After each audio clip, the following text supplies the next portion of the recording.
Isang magkakaibigan ang gumawa ng grupo upang rumisponde sa pangangailangan ng mga batang may sakit na kanser.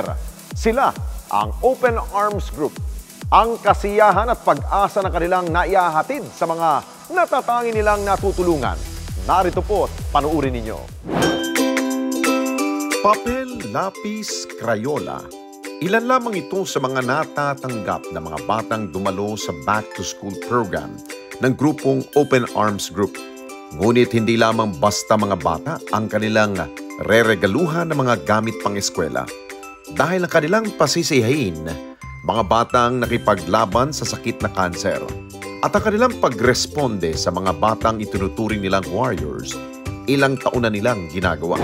We formed this organization way back in year 2010 when a group of friends from high school decided to form a group and advocated this advocacy of helping kids with cancer by bringing cheers to them in a way of gift-giving. Like, for example, we give them school supplies during enrollment period. Actually, this happened when one of our friends, her daughter, was able to undergo chemotherapy and survive. So as a way of paying back, as a Thanksgiving, because her daughter was able to recover, we decided to form a small group. We started only through backyard gatherings, small group, until it spun off into a bigger organization because it grew into several sponsors that saw our advocacy as inspiring. Sina Julie at Ana, hindi inakala na mamahalin nila ang kanilang ginagawa sa grupo. Baka gusto niyong mag-join. Sabi ko saan? Dito sa tayo ng grupo natin para tayo sharing, gano'n. Sabi ko, go ako dyan. Pinakalala kami kay Ate Nina. Sabi ko, wow. Sabi ko, si Ate Nina kasi nakita ko yung push niya. Talagang gustong-gusto niya talaga ito na mag-help, mag-do talaga.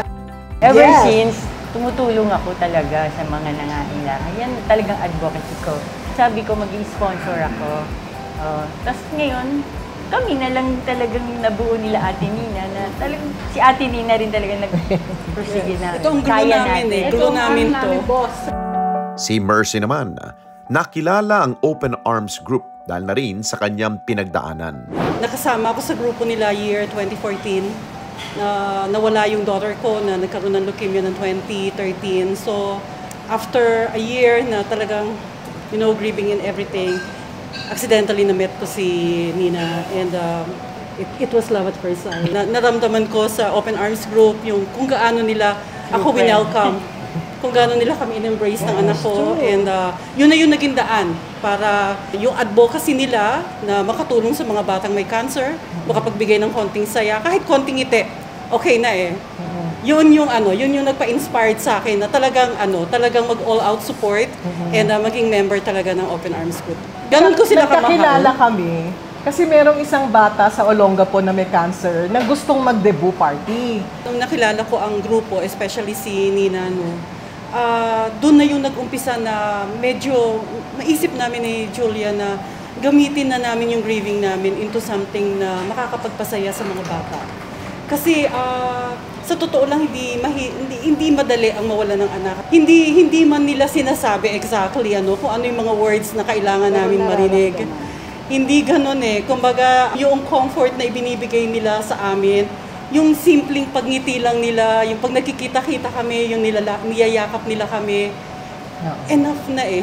Hindi talaga sa salita eh. More on sa talaga, yung mararamdaman mo talaga na galing sa puso nila yung pagtulong nila para maagapayan namin yung pinagdadaanan namin. Maya-maya pa, unti-unti nang napupuno ang venue ng mga warriors at kanilang magulang. At nang simula na ang programa, masayang-masayang lahat. Iba't ibang palaro rin ang inihanda para sa mga dumalo.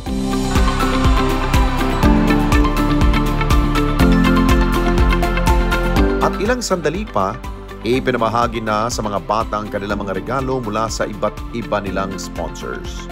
Basta sasayahan din kami kasi Dumadami sponsors natin. Lumalaki yung pamilya. Lumalaki yung pamilya. Hindi namin yung sinusulisit ko sa dumarating kaya God provide. Minsan nagtatanong-tanungan kami. Yeah. Ito totoo to, Oo. no? Kahit makita nila ang Facebook namin, walang solicitation na nangyayari. Hindi namin nire-require yung mga mag-post kayo, i-mention yung open arms, ayaw namin ng recognition. Walang ganon.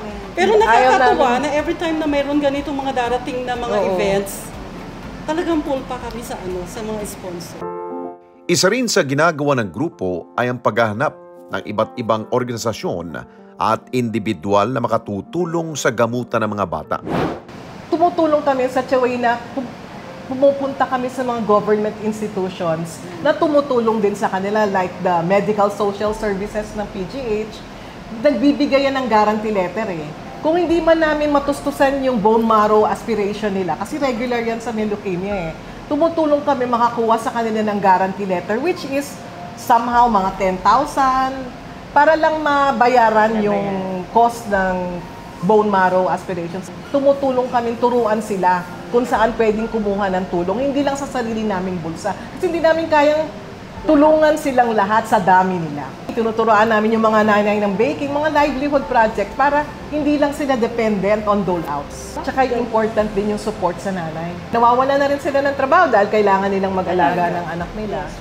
So isa ring factor yung support na you have a bigger heart to support those mothers who has kids with cancer.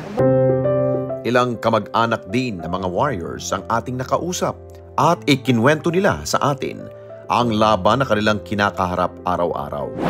Guardian na lang ako nung pamangkin ko kasi yung mother po niya namatay last year. Yung tatay po niya is hindi naman din kayang sabay na nagtitinda at inasikaso siya.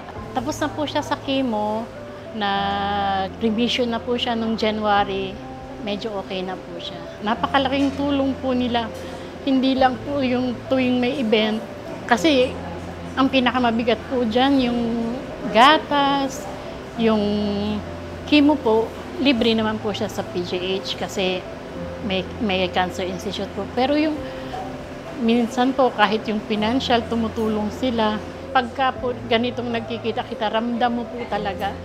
Malaking tulong po talaga sila sa amin, lalo na po sa mga pagpapasaya ng mga bata. Yung anak ko, si Darwin, 2002, na-diagnose siya ng leukemia.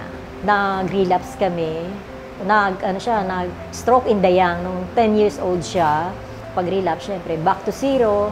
Yung half body niya, humina na siya. Syempre, na-stroke siya. Parang, yung isip ba niya, parang mas bumata dun sa edad niya. Tapos nagkaroon ng depekto yung pagsasalita niya. Ang Open Arms, malaking naitulong sa akin. Sobra! Thankful talaga ako sa Open Arms, dun sa mga sponsors na nakakakilala kay Darwin, na naiintindihan yung sitwasyon niya. Ganun din dun sa mga nanay na pag nakikita siya, "Oy Darwin, talagang yung mga nanay, mahal na mahal siya ng mga nanay na kasama ko." At ang makita ang ngiti sa mga labi ng mga batang kanilang tinutulungan, sila ang mas sumasaya. Sa totoo, it's more on yung kami. Hindi yung kung ano yung nabibigay namin. Oo, yung Pero kami yung kung napapasaya. Kagaya po, based talaga sa Sharing. sa buhay namin mag-ina, na talagang yung makahalubilo ko yung mga bata. Yung bang nawala sa isip ko na hindi special case yung kay Robin. Hindi siya parang aping-ape na bakit of all people, yung anak ko ang magkakaroon ng leukemia. No? Pero yung ma-expose ka sa mga batang, I'm sorry, I'm getting emotional. Pero yung ma-expose ka sa mga batang mas maliliit. Kasi si Roville that time, registered nurse na siya. She's 22. So alam niya kung ano ang ine-expect niya from treatment. So every time na may magte-thank you sa akin na nanay, sinasabi ko talaga sa kanila na ako talaga yung nagte-thank you sa kanila. Kasi malaking bagay. Malaking bagay sa grieving ko as nanay. Pakita lang namin na ang saya-saya nila. Oo. Masaya na lang. Habang buhay may pag-asa, itong simbolo ng mga school supplies na ibinibigay ng Open Arms Group sa mga batang may sakit na kanser. Dahil ito ang nagbibigay inspirasyon sa kanila upang magpatuloy na lumaban sa kanilang sakit at magpagaling. Yan ang tatak Responde. Kami ang Open Arms Group, Certified E-Responder! Mga ka-responde natin dito sa Net25. Umabot na po ng 1 million subscribers ang ating YouTube channel. Kaya naman, masaya kami na ibahagi sa inyo na natanggap na natin ang YouTube Gold Play button. Dahil po yan sa walang sawa ninyong pagtangkilik sa mga programa ng Net25. Lalong-lalo na po sa Responde, Mata ng Mamamayan. Kaya naman, congratulations po sa ating lahat. Keep on sharing, mga ka-responde. Gawin nating viral ang bawat content natin ng pagtulong at pagresponde sa higit na nangangailangan.